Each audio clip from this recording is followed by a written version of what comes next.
जय हिंद, जय भारत, जय वाणिज्य। मैं राघव तारी आप सबका एसएनडी क्लास में स्वागत करता हूं। हम सभी को ये पता है कि क्लास 12 इंटरमीडिएट एवं हाई स्कूल यूपी बोर्ड की परीक्षाएं जो 12 फरवरी से संचालित होने वाली हैं, उसको ध्यान में रखते हुए आइए आज हम एक मॉडल पेपर सॉल्व करते हैं। अकाउंटिंग का पूरा तो नहीं हो पाएगा, कोशिश यही करेंगे कि 2 वीडियो में हम कंप्लीट करें, ठीक है। तो सबसे पहले अकाउंट का एक मॉडल पेपर सॉल्व करते हैं। सबसे पहले हमें पता है कि अकाउंट में 10 ऑब्जेक्टिव क्वेश्चन आते हैं, बहुविकल्पी प्रश्न आते हैं। बहुविकल्पी प्रश्न आते हैं, 10 क्वेश्चन होते हैं, 1 नंबर के। टोटल मार्क कितने के? 10 अंक के होते हैं। आइए इसी क्रम में हम चलते हैं, क्वेश्चन को सॉल्व करते हैं, ठीक ना। सबसे पहला क्वेश्चन है, देखिए पहला क्वेश्चन। टोटल क्वेश्चनों की संख्या कितनी होती है? 30 संख्याएं होती हैं, ठीक ना, और 100 अंकों का होता है। हम पहले क्वेश्चन को लिखते हैं। पहला क्वेश्चन मॉडल पेपर है। आशा करते हैं आपको कुछ सहायता मिले, ठीक है। इस वीडियो से 1 से 2 वीडियो में इसको समाप्त कर देंगे, कोशिश पूरी रहेगी। उसके बाद अकाउंट के बाद से फिर बिजनेस लाएंगे, बिजनेस के बाद से इकोनॉमिक्स लाएंगे। ऐसे कर कोशिश ये रहेगी 2-2 भी सब मॉडल पेपर सॉल्व कराते हैं। आइए चलते हैं। पहला क्वेश्चन है कि साझेदारी फर्म में सदस्यों की न्यूनतम संख्या होती है। साझेदारी फर्म में सदस्यों की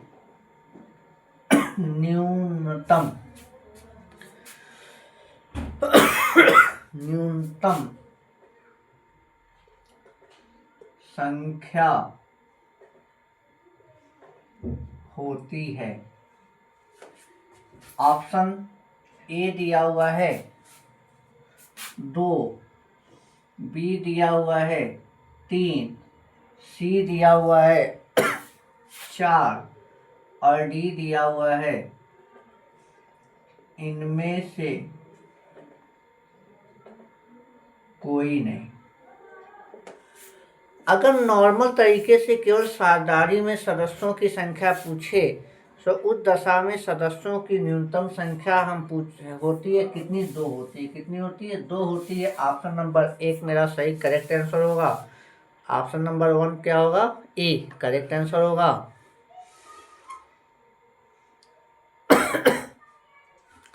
अगले क्वेश्चन की तरफ चलते हैं। क्वेश्चन नंबर 2 देखिए क्या कर रहा है। क्वेश्चन नंबर 2 कह रहा है साझेदारी अधिनियम लागू हुआ था।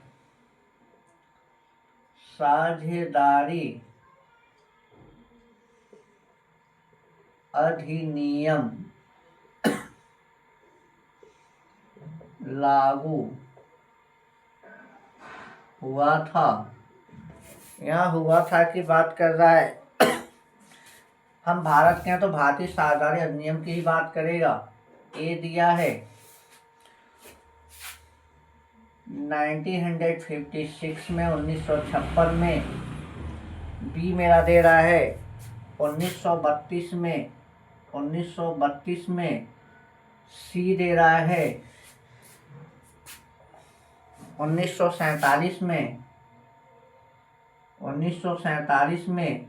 और डी मेरा दे रहा है इनमें से कोई नहीं। इनमें से कोई नहीं। इनमें से कोई नहीं। हमें पता है कि 1956 कंपनी अधिनियम 1956 आपका पुरानी कंपनी अधिनियम है। 1947 देश आज़ाद हुआ था। इनमें से कोई नहीं। ऑप्शन हो ही नहीं सकता है हमारा 1932। साझेदारी अधिनियम 1932 में पढ़ते हैं ना, साझेदारी अधिनियम 1932। ऑप्शन नंबर बी मेरा करेक्ट आंसर होगा।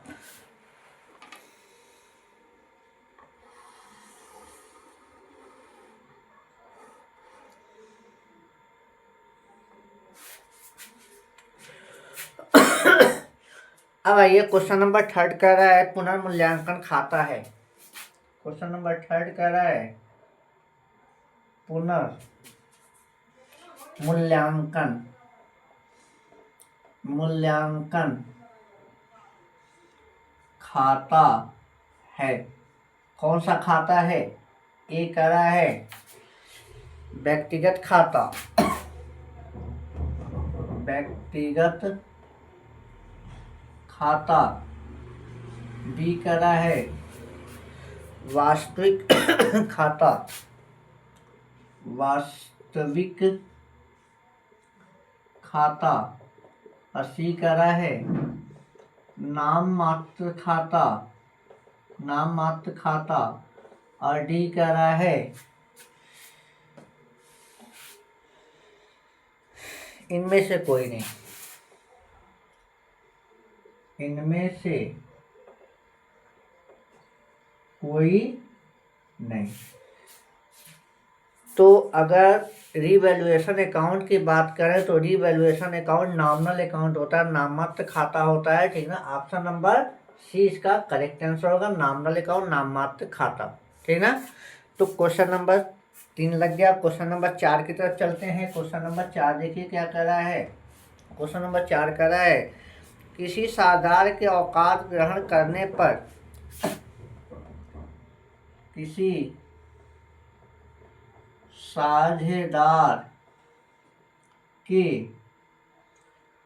अवकाश ग्रहण करने पर, अवकाश ग्रहण करने पर सामान्य संचय, सामान्य संचय, सामान्य संचय व्यतीत किया जाता है।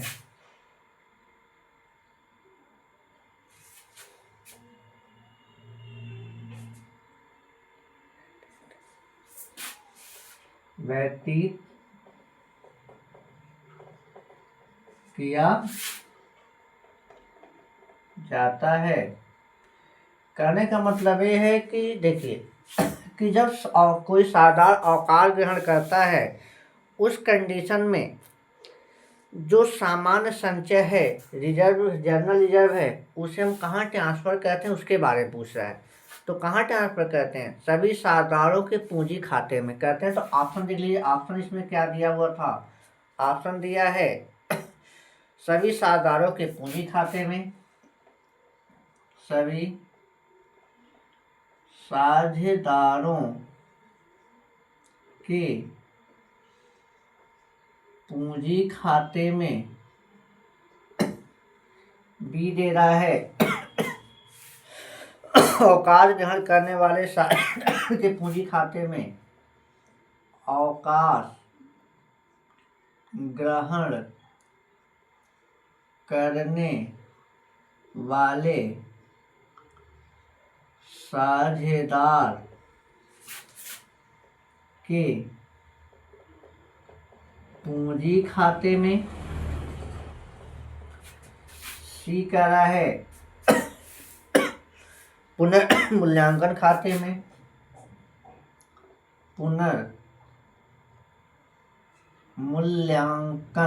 पुनर्मूल्यांकन खाते में। और डी कह रहा है इनमें से कोई नहीं, इनमें से कोई नहीं। हमें पता है कि कोई भी साझेदार अगर अवकाश ग्रहण करता है तो उस दशा में जो जनरल रिजर्व होता है, एनी रिजर्व, किसी भी प्रकार का जो विशेष न हो, उसे हम कहाँ ट्रांसफर करते हैं? सभी साझेदारों के पूंजी खाते में। किस अनुपात में? सामान्य लाभ, पुराने लाभांश अनुपात में ट्रांसफर किया जाता है। तो इसलिए option number A correct answer है इसका। क्वेश्चन नंबर 4 का। क्वेश्चन नंबर बहुविकल्पी के 4 क्वेश्चन हो गए। इसको देखिए, आगे की तरफ बढ़ते हैं हम इसी क्रम में।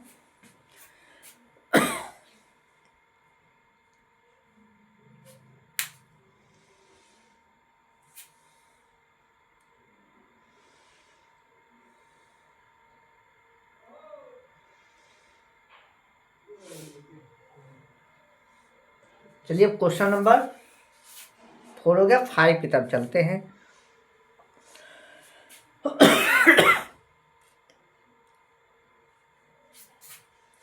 क्वेश्चन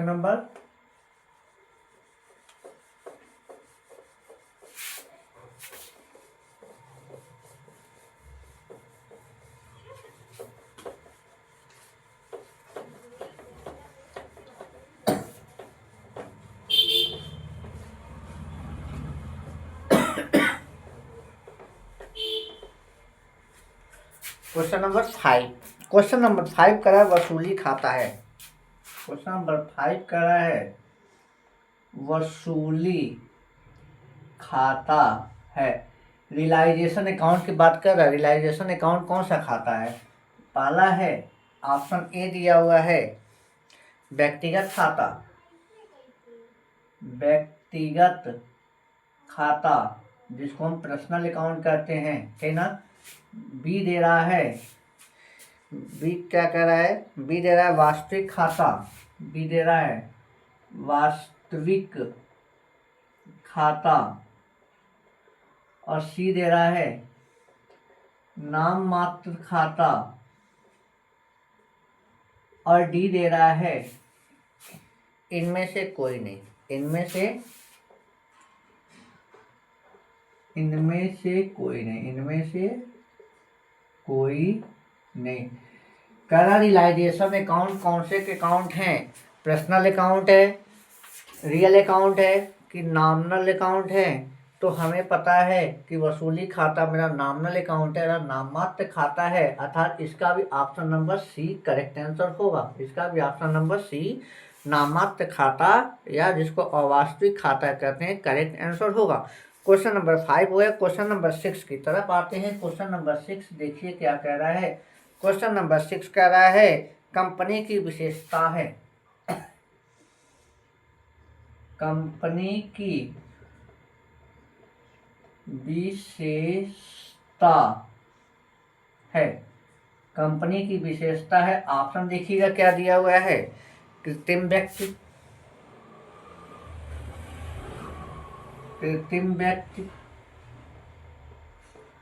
ऑप्शन बी दे रहा है कानून द्वारा निर्मित, कानून द्वारा निर्मित, ऑप्शन सी दे रहा है शाश्वत उत्तराधिकार, शाश्वत उत्तराधिकार, और डी दे रहा है सभी, डी दे रहा है सभी। हमें पता है कि कंपनी अधिनियम 19 क्या कहते हैं, कंपनी अधिनियम के अंतर्गत कंपनी की परिभाषा दी गई है कि यह क्या है, यह एक कृत्रिम व्यक्ति के रूप में कार्य विशेषता बताई दी गई है कि यह एक कृत्रिम व्यक्ति अर्थात क्या कहते हैं, मनुष्य के द्वारा बनाई गई एक संस्था है जो कृत्रिम व्यक्ति है, ठीक है। दूसरी चीज, यह कानून द्वारा निर्मित होते हैं, इसका एक विधान एक होता है, एक नियम के अनुसार इसको बनाया जाता है, इसलिए इस दूसरी विशेषता ये भी है। अगला शाश्वत उत्तराधिकार, मतलब उसका खुद का उत्तराधिकार होता है कि उसके कंपनी के सदस्य अगर अलग भी होते हैं, ठीक है, तो वह अपने दायित्वों के प्रति उत्तरदायी होता है। कंपनी के सदस्य और कंपनी के, ठीक ना, जो सदस्य हैं उनका दायित्व तो अलग होता है और कंपनी का उत्तरदायित्व तो क्या होता है, अलग होता है। मतलब दोनों की अलग अलग पर्सन पृथक अस्तित्व की अवधारणा को ध्यान में रखते हुए दोनों का दायित्व तो क्या होता है, अलग होता है, ठीक ना। तो इस तरह से तो कृत्रिम व्यक्ति भी है, कानून द्वारा निर्मित भी है, शाश्वत उत्तराधिकार है, मतलब उसका खुद का उत्तरदायित्व होता है, अधिकार भी होता है। तो इसलिए ऑप्शन नंबर यहाँ कौन सा, ऑप्शन नंबर डी होगा सही। तो चलिए क्वेश्चन नंबर 7। क्वेश्चन नंबर 7 कह रहा है चालू अनुपात का आदर्श स्तर है, चालू अनुपात का आदर्श स्तर है। ऑप्शन दिया हुआ है 1/1, ऑप्शन बी दिया हुआ है दो संबंध है, एक ऑप्शन सी दिया हुआ है, तीन संबंध है एक और ऑप्शन डी दिया हुआ है। इनमें से कोई नहीं, इनमें से कोई नहीं। कहने का मतलब चालू अनुपात, करंट रेशियो, ठीक ना, करंट एसेट एवं करंट लायबिलिटी के बीच का जो रेशियो होता है, कौन सा आदर्श माना जाए, कौन सा माना जाता है वह सही होगा, जो अनुपात होगा, तो वह अनुपात मेरा क्या है, दो संबंध एक का अनुपात होना चाहिए, अर्थात 2:1 होना चाहिए। ऑप्शन नंबर बी इसका करेक्ट आंसर होगा, ठीक ना। अब आइए ऑप्शन नंबर क्वेश्चन नंबर एक मेरा कह रहा है आवर्त अनुपात प्रबंध को सहायता करते हैं। आवर्त अनुपात प्रबंध, आवर्त अनुपात प्रबंध को सहायता करते हैं, प्रबंध को सहायता करते हैं। जो आवर्त अनुपात है, प्रबंध मैनेजमेंट को किस तरीके से सहायता करते हैं। पहला ऑप्शन दिया हुआ है, पहला ऑप्शन दिया है वित्त के नियोजन में, वित्त के नियोजन में। ऑप्शन बी दिया हुआ है कार्य निष्पादन का मूल्यांकन में, कार्य निष्पादन के मूल्यांकन में। सी दिया हुआ है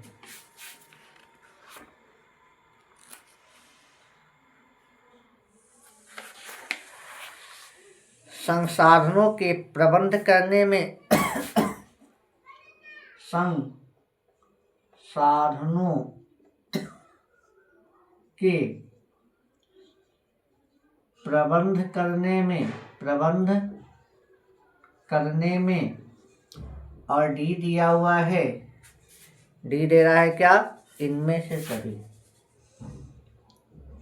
इनमें से सभी। तो यहाँ पे ऑप्शन नंबर बी सही होगा, करेक्ट आंसर करा। वित्त आवर्त अनुपात प्रबंध की सहायता करते हैं, किस प्रकार करते हैं, वह कार्य के निष्पादन के मूल्यांकन करने में सहायता करते हैं कि मतलब टर्न ओवर रेशियो क्या है, किस तरह उत्पादन हो रहा है, कितना हो रहा है, ठीक ना। तो कार्य निष्पादन मूल्यांकन करने में सहायता प्रदान करते हैं आवर्त अनुपात। ऑप्शन नंबर बी इसका करेक्ट आंसर होगा।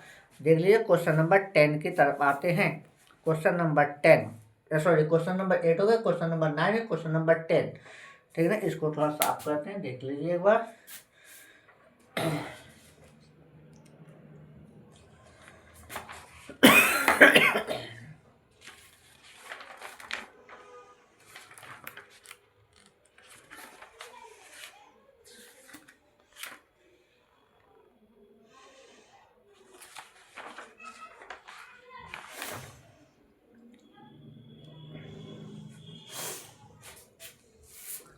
चलिए जी क्वेश्चन नंबर 10 की तरफ चलते हैं। 9, 10।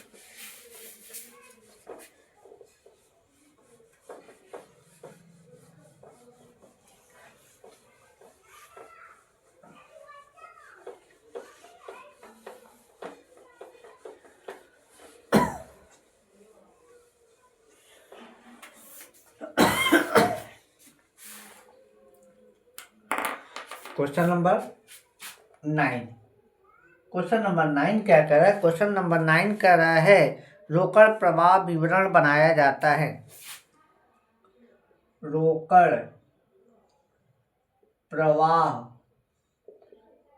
क्या कह रहा है, रोकड़ प्रवाह विवरण बनाया जाता है। रोकड़ प्रवाह विवरण बनाया जाता है। ये दिया हुआ है प्रत्यक्ष रीति द्वारा, प्रत्यक्ष रीति द्वारा, बी दिया हुआ है, अप्रत्यक्ष रीति द्वारा, अप्रत्यक्ष रीति द्वारा, सी दिया हुआ है दोनों, और डी दिया हुआ है इनमें से कोई नहीं, इनमें से कोई नहीं, इनमें से कोई नहीं। कैश फ्लो स्टेटमेंट बनाने की दो विधियां हैं, डायरेक्ट मेथड, इनडायरेक्ट मेथड, अर्थात प्रत्यक्ष रीति, अप्रत्यक्ष रीति। तो ऑप्शन कौन सा हुआ? ऑप्शन नंबर सी तो होगा, option number C correct answer दोनों। क्वेश्चन नंबर 9 हो गया। क्वेश्चन नंबर 10 देखते हैं। 10 क्वेश्चन नंबर 10 कह रहा है ICAI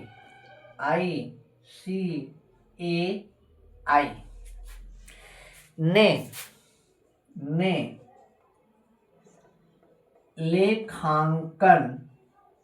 लेखांकन मानक 3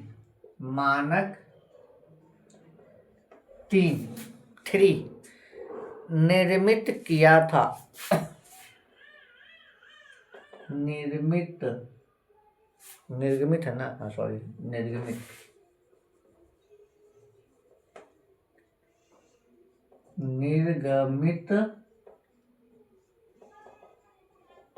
किया था। किस सन में किया था? ऑप्शन दिया हुआ है, देखिए 1981, ऑप्शन बी दिया हुआ है 1990 और ऑप्शन सी दिया हुआ है 1970 1970 और ऑप्शन डी दिया हुआ है इनमें से कोई नहीं, इनमें से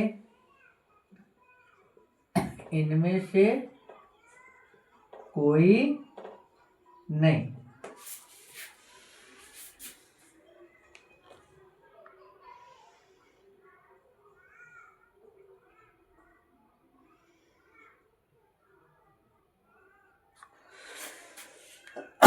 तो इसका ऑप्शन नंबर दिया हुआ है क्या?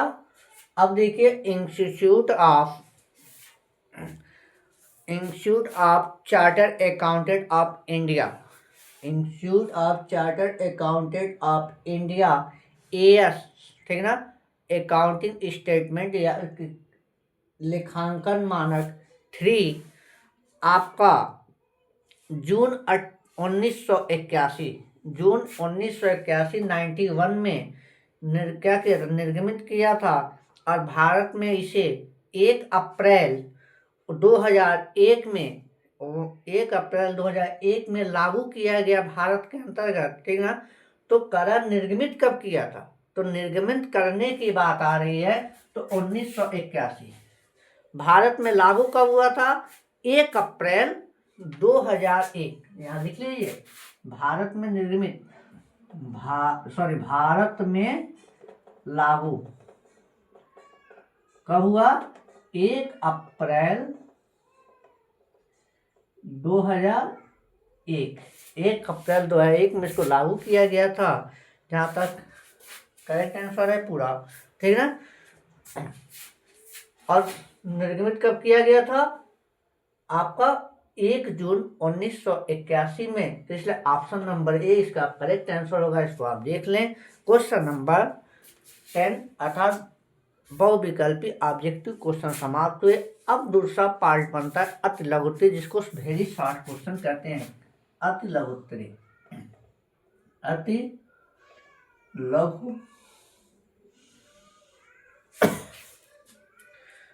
लघुत्तरी प्रश्न।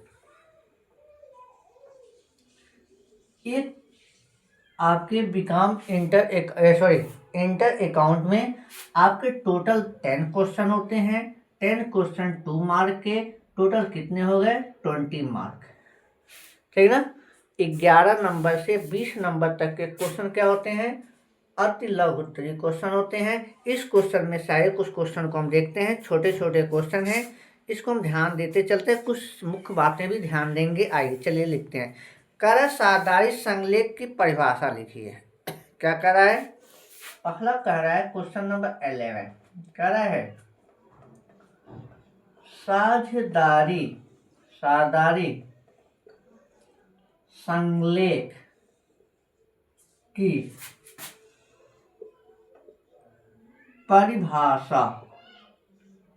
परिभाषा लिखिए। Question number 11। तो इसका जब हम आंसर लिखेंगे,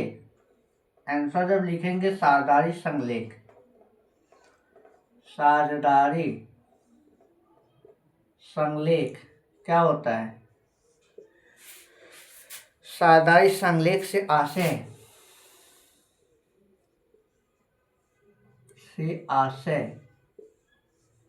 हमें पता है, जब साझेदारों के बीच में लिखित समझौता होता है उसे हम क्या कहते हैं? साझेदारी संलेख कहते हैं। तो आइए जी इसको लिख लेते हैं। साझेदारी संलेख से आशय,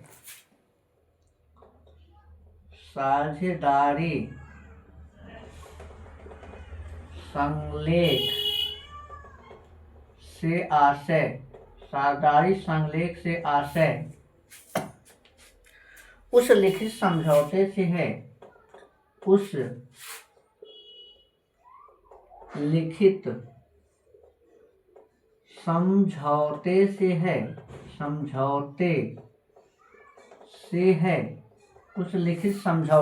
है, जो कि साझेदारी फर्म की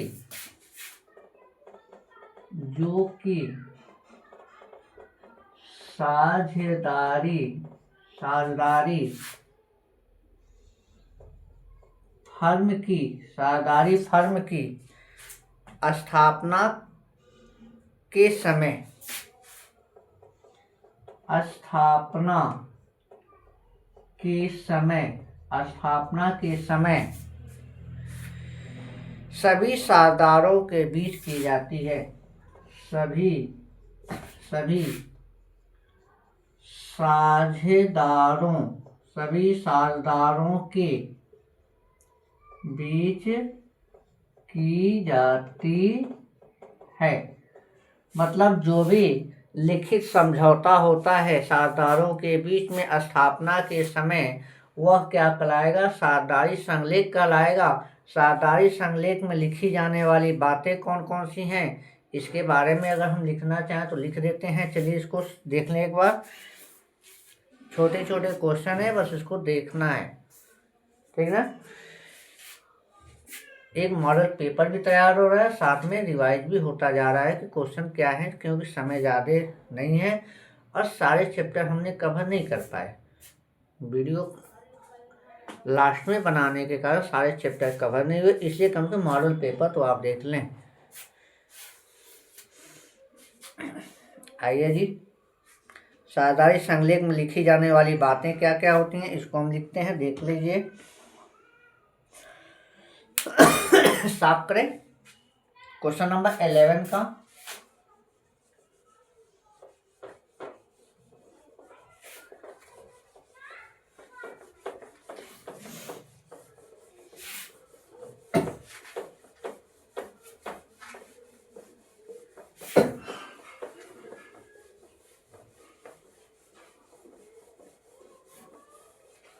क्वेश्चन नंबर 11, साझेदारी संलेख में लिखी जाने वाली बातें।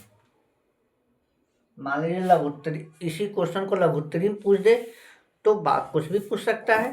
साझेदारी संलेख के अभाव में कौन कौन सी बातें होती हैं लागू, वो भी पूछ सकता है। और लिखी जाने वाली बातें क्या हो सकती हैं, इसको भी हम लिख सकते हैं।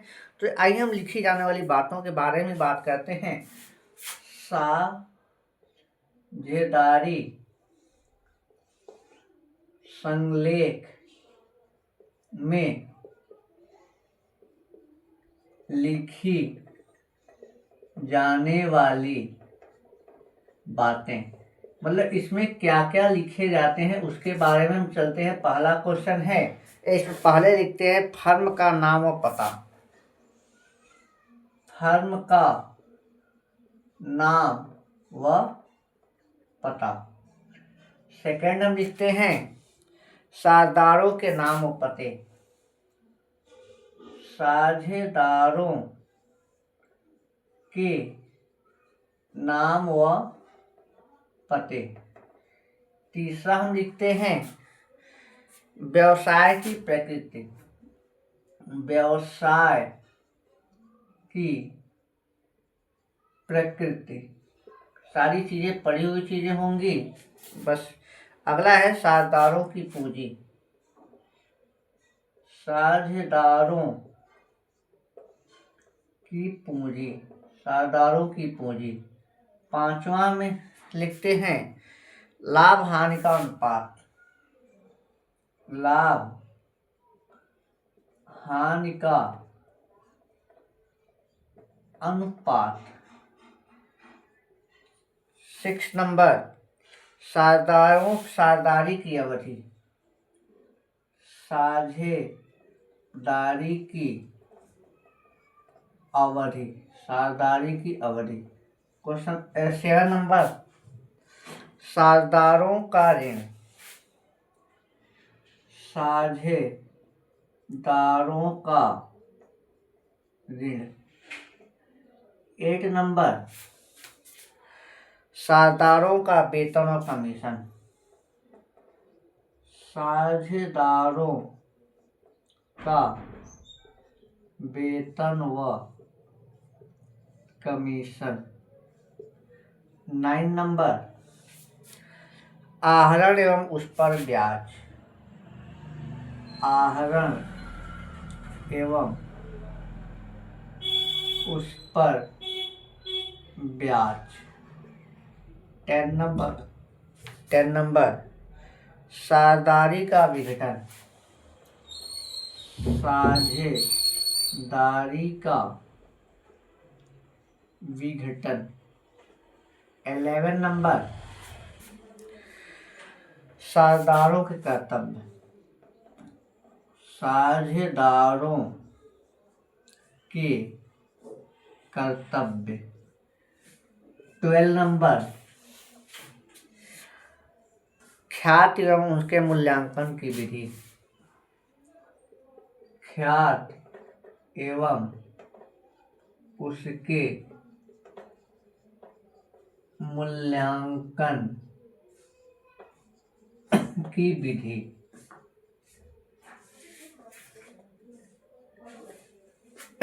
13 नंबर फर्म का लेखांकन और अंकेक्षण।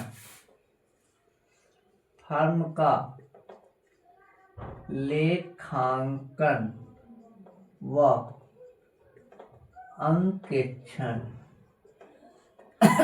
और 14 नंबर बैंक खाते का संचालन।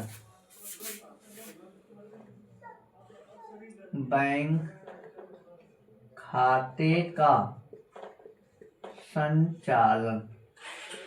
मतलब इतनी चीजें साझेदारी फर्म में लिखी जाती हैं। क्या क्या?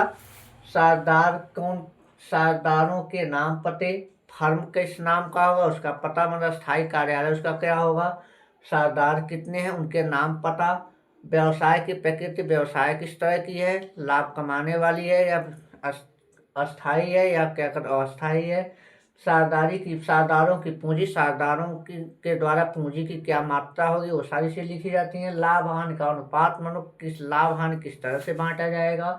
साझेदारी की अवधि, साझेदारी कितने समय तक चलेगी, निश्चित लंबे समय तक चलेगी या एक समय के बाद समाप्त कर दी जाएगी। साझेदारों का ऋण, साझेदारों को ऋण दिया जाएगा या साझेदारों से ऋण लिया जाएगा, इसके बारे में। साझेदारों का वेतन व कमीशन, साझेदारों को वेतन दिया जाएगा, कमीशन दिया जाएगा अतिरिक्त काम के बदले में कि नहीं, इसके बारे में। आहरण एवं उस पर ब्याज, अगर साझेदार के द्वारा आहरण किया जाता है उस पर ब्याज लगेगा कि नहीं लगेगा। साझेदारी की विघटन, साझेदारी का विघटन मतलब साझेदारी की समापन जब की जाएगी तो किस विधि से की जाएगी या कब की जाएगी, और उसकी शर्तें। साझेदारों के कर्तव्य, मतलब जो साझेदार है वे फर्म के प्रति उनका क्या कर्तव्य बनता है। अगला है ख्याति एवं उसके मूल्यांकन की विधि, मतलब गुडविल जो है उसका मूल्यांकन किस तरह किया जाएगा, और ठीक है। अगला है फर्म का लेखांकन व अंकेक्षण, फर्म का लेखांकन कराया जाएगा कि नहीं, लेखांकन होगा और उसका अंकेक्षण ऑडिट किया जाएगा कि नहीं किया जाएगा, ये सारी चीज़। बैंक खातों का संचालन कौन करेगा, कोई एक साझेदार करेगा या सभी साझेदारों के द्वारा किया जाएगा, ये सारी चीज़ें साझेदारी संलेख में लिखी जाती है। क्वेश्चन नंबर 11 समाप्त हुआ। अब चलते क्वेश्चन नंबर 12 की तरफ। क्वेश्चन नंबर 12 देखिए।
क्वेश्चन नंबर 12 कह रहा है कि स्थिर पूंजी एवं चल पूंजी से आप क्या समझते हैं। स्थिर पूंजी और चल पूंजी से आप क्या समझते हैं, तो चलिए जी इसके बारे में लिख लेते हैं। इसका आंसर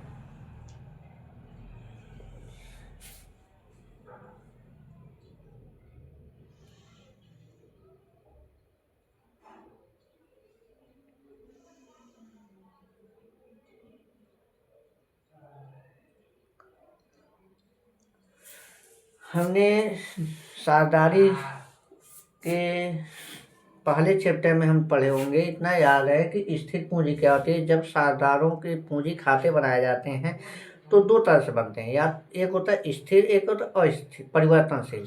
ठीक ना।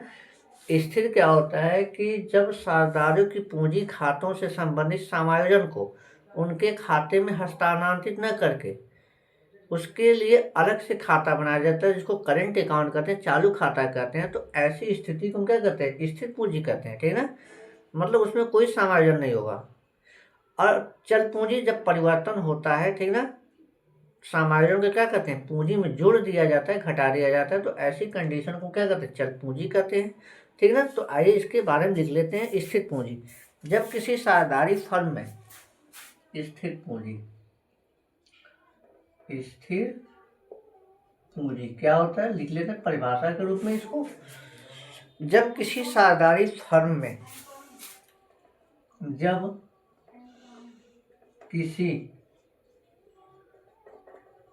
साझेदारी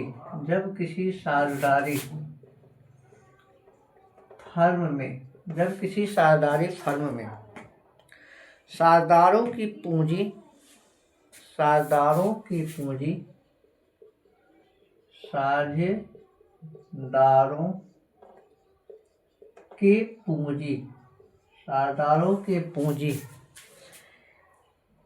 में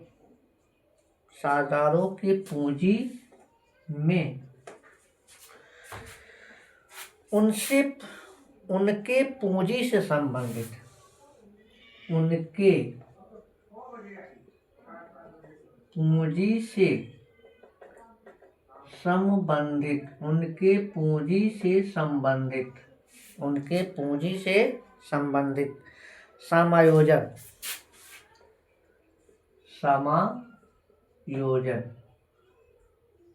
समायोजन जैसे मिलने वाले वेतन,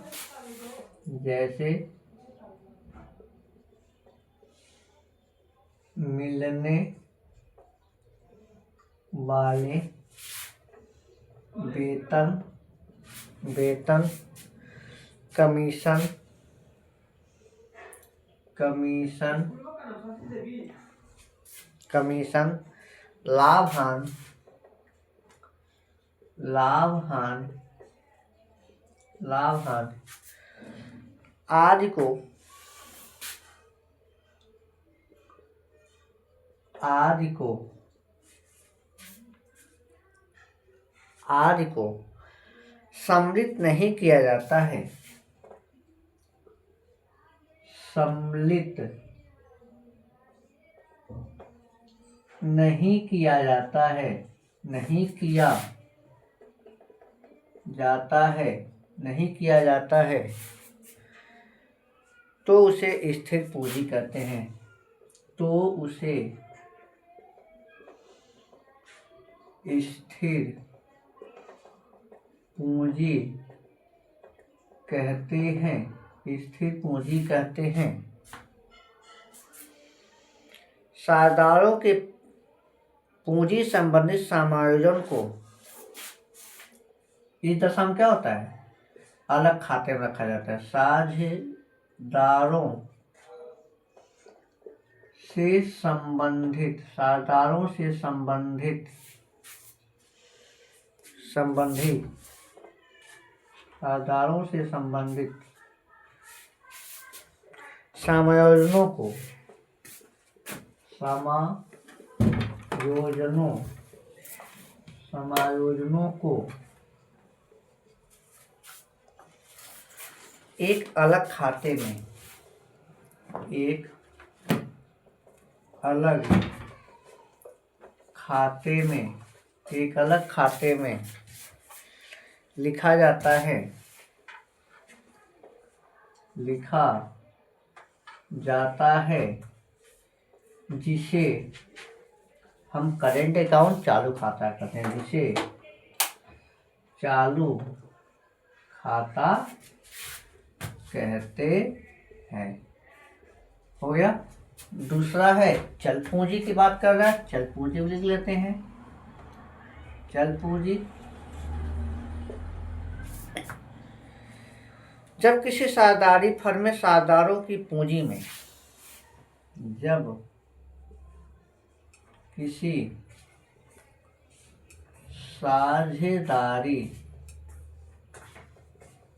फर्म में, जब किसी साझेदारी फर्म में साझेदारों की पूंजी में, साझेदारों की पूंजी में, साझेदारों की पूंजी में उनके पूंजी संबंधित, उनके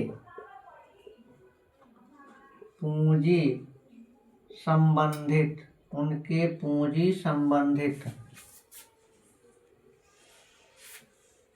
समायोजनों को, समायोजनों, समायोजनों को, समायोजनों को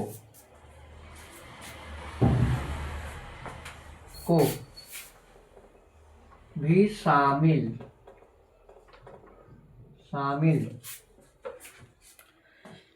किया जाता है, किया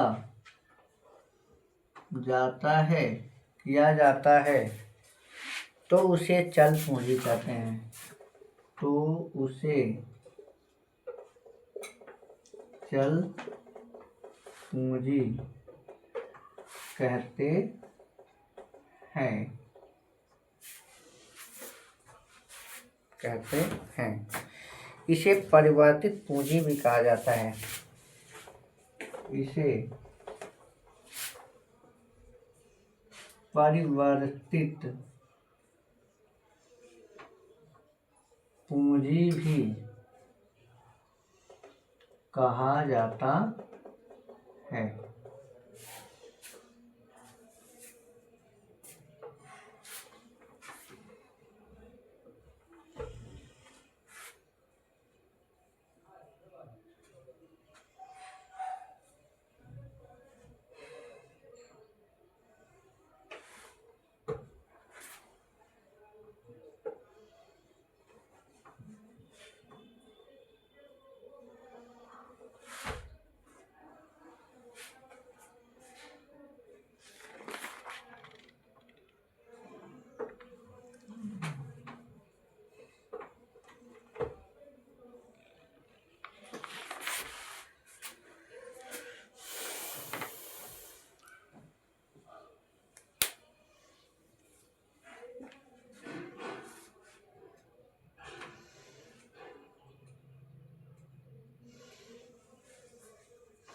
अब चलिए क्वेश्चन नंबर 13 देखते हैं। क्वेश्चन नंबर 13,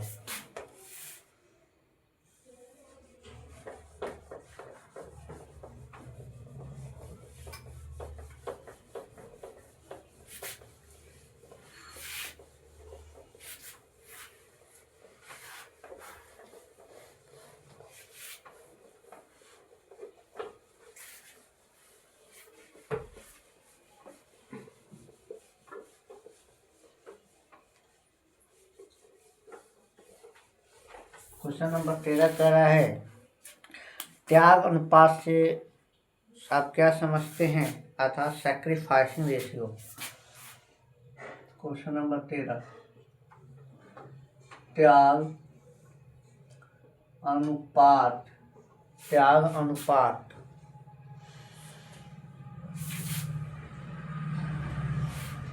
से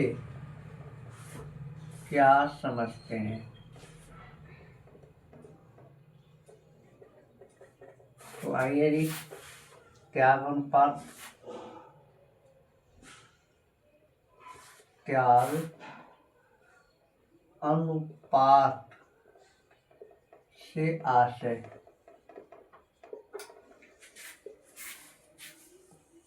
किसी भी पार्टनरशिप में साझेदारी फर्म में किसी नए साझेदार के आने पर पुराने साझेदारों के द्वारा अपने लाभ में से जो हिस्सा नए साझेदार के लिए छोड़ दिया जाता है उसे तो त्याग अनुपात कहते हैं, सैक्रिफाइसिंग कहते हैं। तो आइए इसको लिख लेते हैं। किसी साझेदारी फर्म में किसी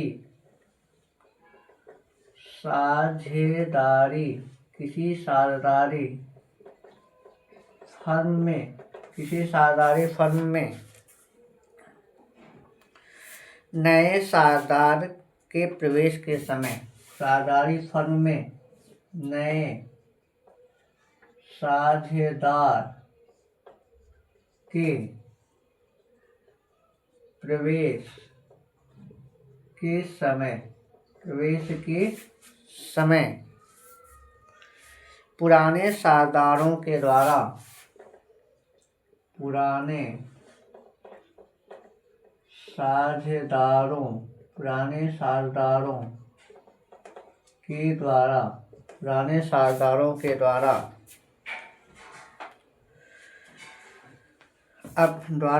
अपने लाभांश अनुपात से अपने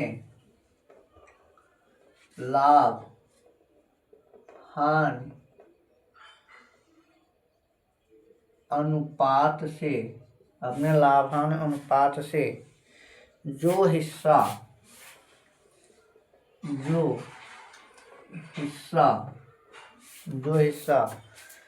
नए साझेदार के संदर्भ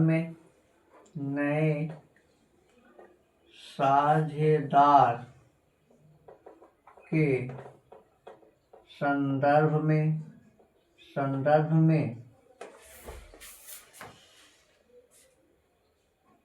छोड़ दिया जाता है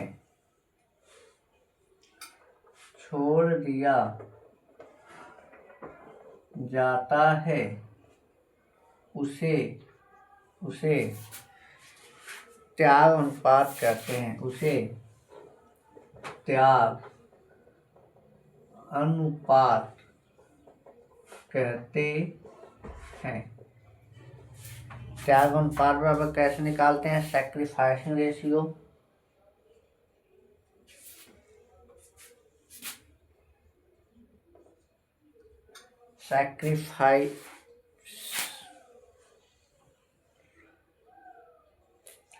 सैक्रिफाइसिंग रेशियो इक्वल होता है, फार्मूला मेरा old profit sharing ratio, old profit sharing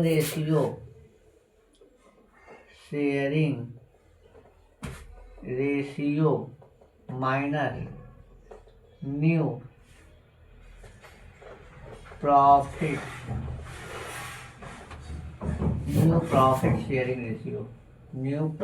sharing ratio अर्थात त्याग अनुपात बराबर त्याग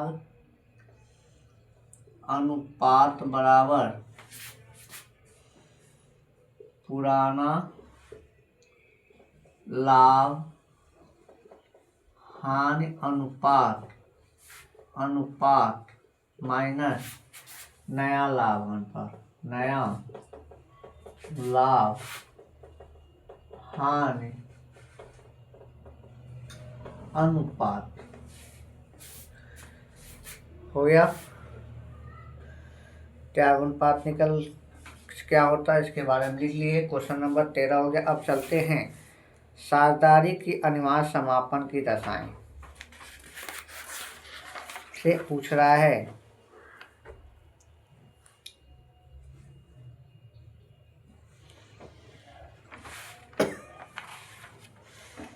चलिए क्वेश्चन नंबर 14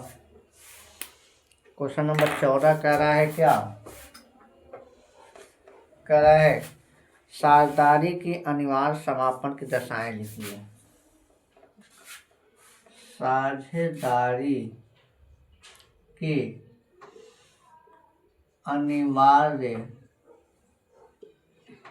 समापन की दशा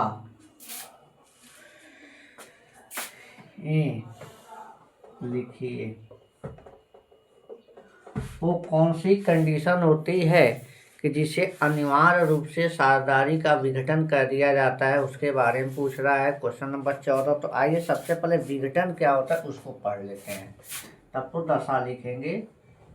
तो पहला है साझेदारी के समापन या विघटन क्या है। साझेदारी के समापन या विघटन से आशय, विघटन से आशय जब किसी साझेदारी फर्म की, जब किसी साझेदारी फर्म की, जब किसी साझेदारी फर्म की अवधि पूरा होने, अवधि पूरा होने या सभी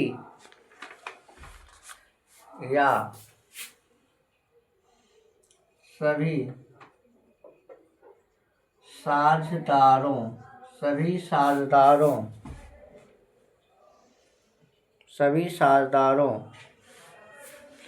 की सहमति, सभी साझेदारों की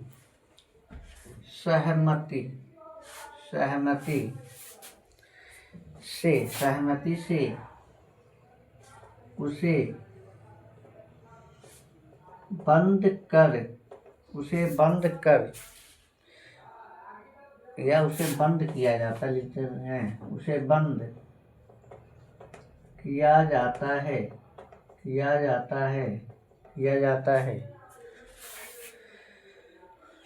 तो उसे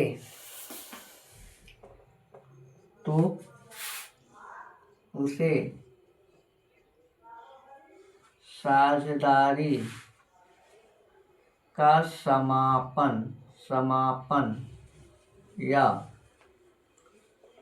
विघटन कहते हैं। मतलब साझेदारों की सहमति हो या साझेदारी की अवधि पूरा हो गया हो, जो शर्तें हैं उस शर्तों के अनुसार अगर साझेदारों की क्या कहते हैं सहमति से फर्म को समाप्त कर दिया जाए तो वही क्या कहलाएगा, समापन या विघटन कहलाएगा। अब आइए साझेदारी के अनिवार्य समापन की दशा, इसके बारे में लिखते हैं, इसको देख लें। क्वेश्चन नंबर 14 का ही आंसर है। आगे बढ़ते हैं।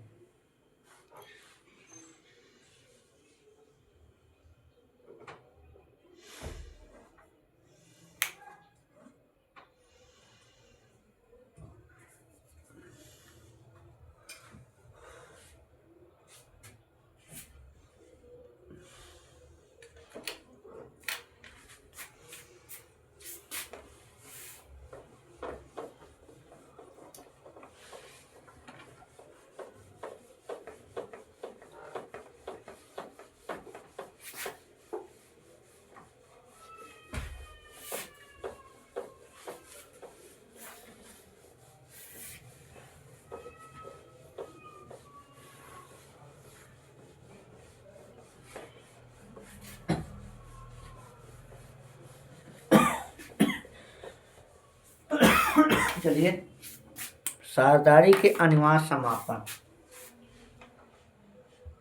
साझेदारी के अनिवार्य समापन की दशा।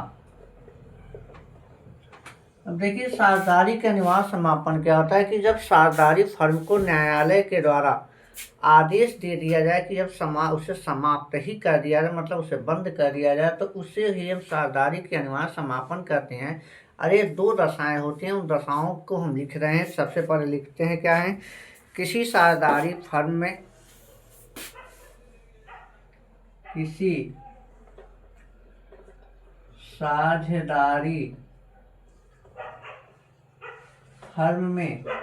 साझेदारी फर्म में निम्नलिखित दशाओं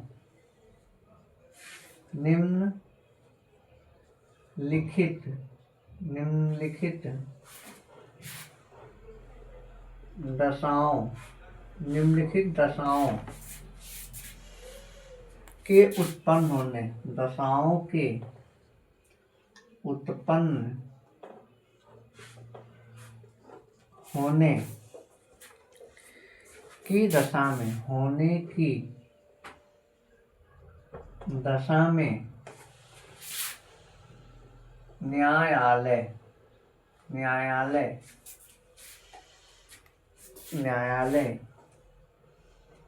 की तरफ से उसके अनिवार्य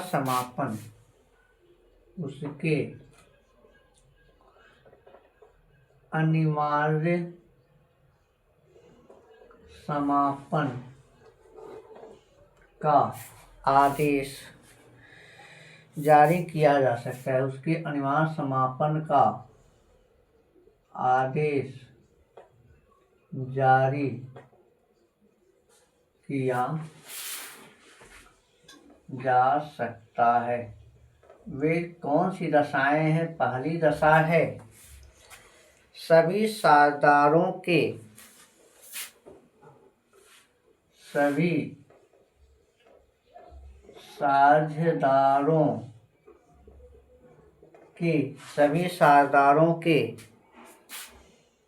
या एक साझेदार को छोड़कर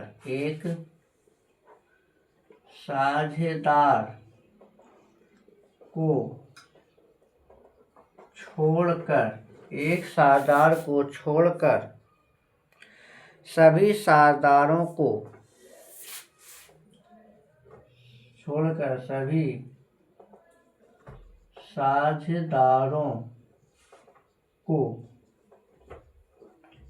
दिवालिया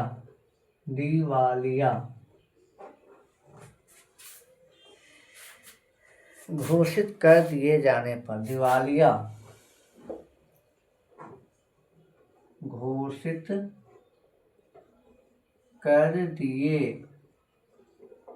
जाने पर, मतलब जितने पार्टनर हैं उन पार्टनर में से कोई एक पार्टनर को छोड़ दें या सभी पार्टनर की लायबिलिटी उनके एसेट से अधिक हो जाए, तो उस कंडीशन में वह क्या हो जाएंगे? दिवालिया हो जाएंगे। और दिवालिया होने की दशा में न्यायालय क्या करेगा? उसे समाप्त करने का आदेश जारी कर देगा। दूसरी कंडीशन क्या है? देखें, लिखते हैं कि किसी ऐसी घटना के घटित होने पर,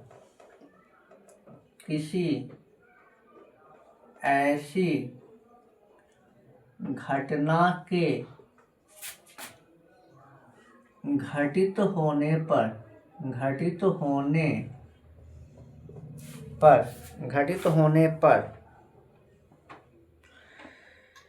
जिससे फर्म के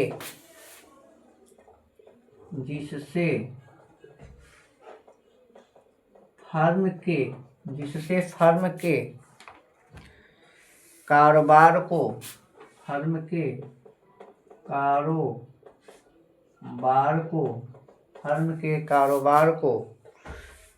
चालू रखना, चालू रखना, चालू रखना अथवा साझेदारी व्यवसाय के स्वरूप में, अथवा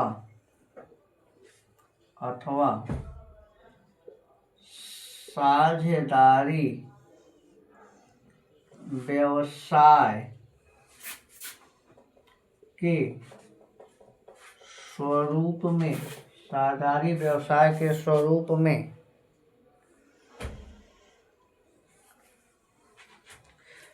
चालू रखना, चालू रखना, चालू रखना गैर कानूनी हो जाए, गैर कानूनी हो जाए, गैर कानूनी हो जाए, किंतु जब किसी फर्म द्वारा, किंतु जब किसी फर्म द्वारा, किसी फर्म द्वारा, फर्म द्वारा एक से अधिक, एक से अधिक, एक से अधिक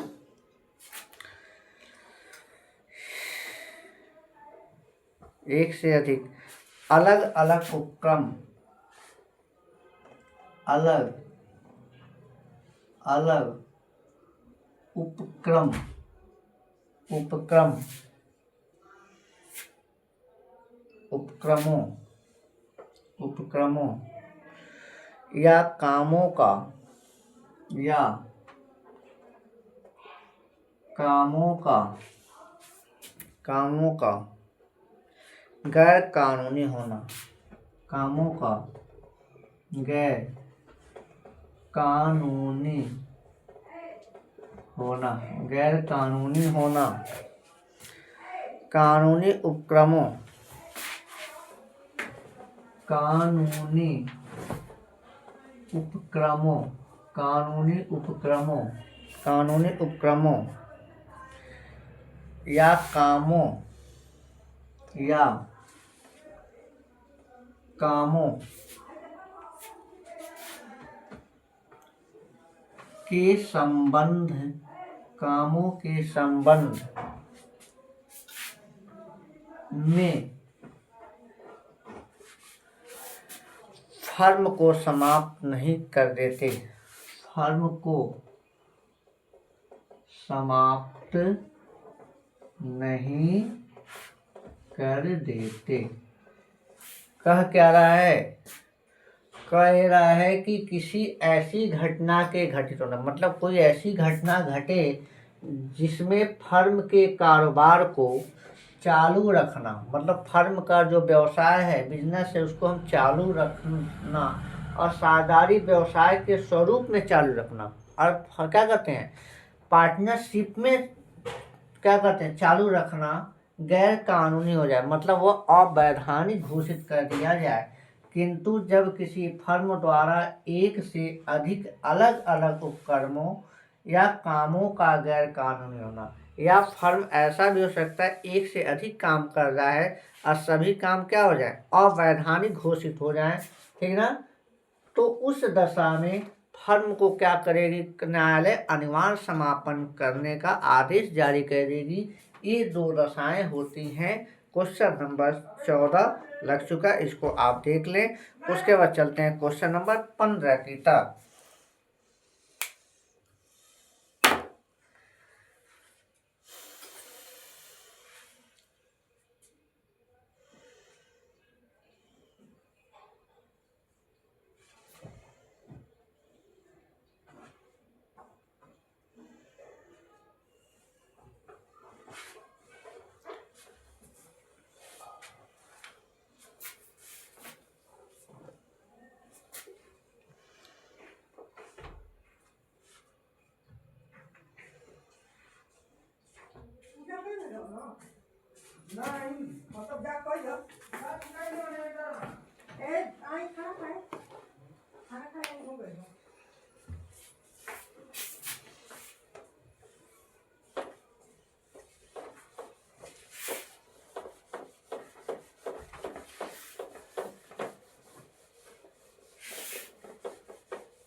अब चलिए क्वेश्चन नंबर 15 देख रहे हैं। संयुक्त जीवन बीमा पत्र ज्वाइंट लाइफ पॉलिसी पूछ रहा है, क्या होता है।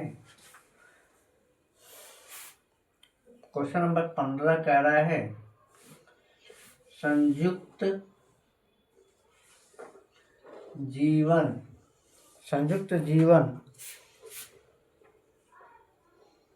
बीमा पत्र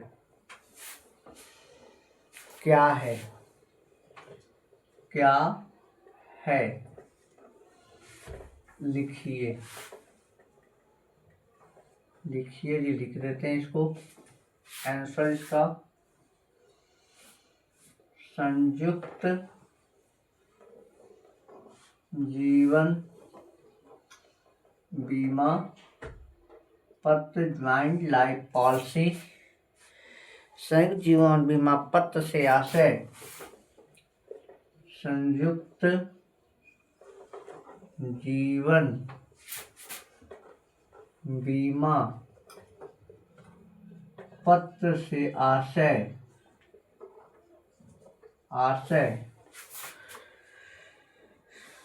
उस बीमा पत्र से है, उस बीमा पत्र से है, उस बीमा पत्र से है जिसे साझेदारी फर्म, जिसे साझेदारी फर्म सभी साझेदारों के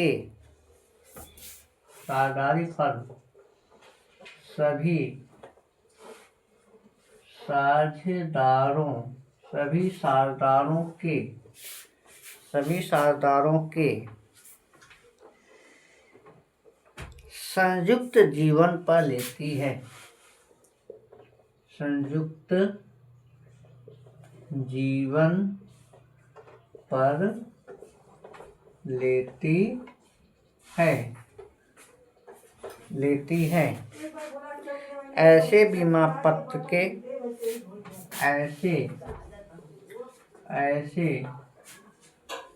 बीमा पत्र के बीमित धन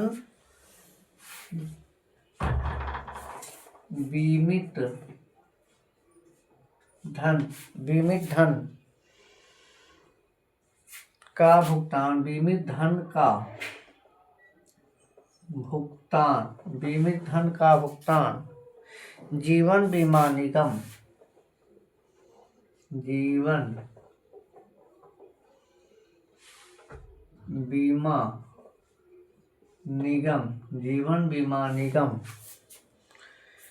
किसी साझेदार की मृत्यु पर, किसी साझेदार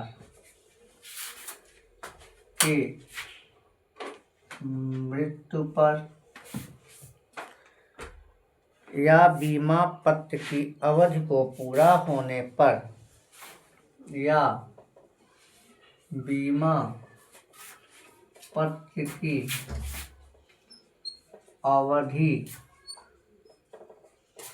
पूरा होने पर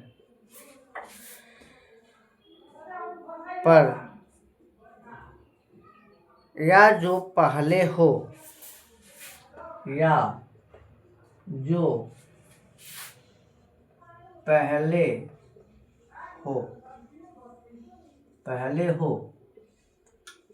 करती है।